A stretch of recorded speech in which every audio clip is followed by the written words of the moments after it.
थोडं म्हणजे हा विषय माझ्या निदर्शनास आल्यानंतर मी सुद्धा आमचे राजभोज यांच्याशी संपर्क साधून त्यांना या सगळ्याची माहिती घ्यायला सांगितलं. सगळ्यात पहिलं तर पुतळ्याला आणि पुतळ्याचं जे फाउंडेशन आहे त्याला कुठलाही धोका हा नाही आहे. पुतळ्याच्या आजूबाजूला जे भराव केला होता त्या भरावातल्या काही भागातली माती, थोडा पाऊस जास्त झाल्यामुळं थोडी माती त्या भरावातली खचलेली आणि त्याची तात्काळ दुरुस्ती वगैरेच्या सूचना दिलेल्या आहेत आणि ती दुरुस्ती ताबडतोब करून घेऊन, म्हणजे पाऊस आता तर राहणारच आहे, कारण आता पावसाळा सुरू झालेला आहे आणि कोकणात पाऊस हा जास्त असतो.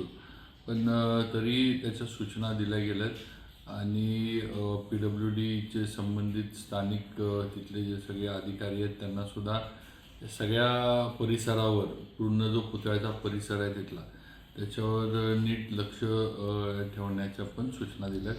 त्यामुळं कुठलीही अनुचित प्रकार किंवा अनुचित घटना त्या ठिकाणी घडणार नाही ह्याची खबरदारी आम्ही घेतोय सार्वजनिक बांधकाम विभागाच्या माध्यमातून.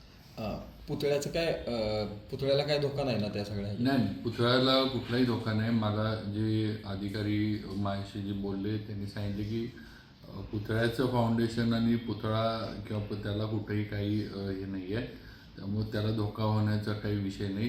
तर आजूबाजूची जमीन, जे चौतारा जिथं केला होता तिथं जे काही माती वगैरे भरली होती ती थोडी एका भागातली माती त्याची जी आहे ती थोडी पाऊस जास्त झाल्यामुळं पाणी तिथं थोडं जास्त म्हणजे ज्याला आपण पाऊस झाल्यानंतर जे झिरपतं किंवा ॲब्झॉर्ब होता त्याच्यातनं थोडंफार हे झालेलं आहे आणि त्याचं ताबडतोब आपण दुरुस्ती चालू केलेली आहे.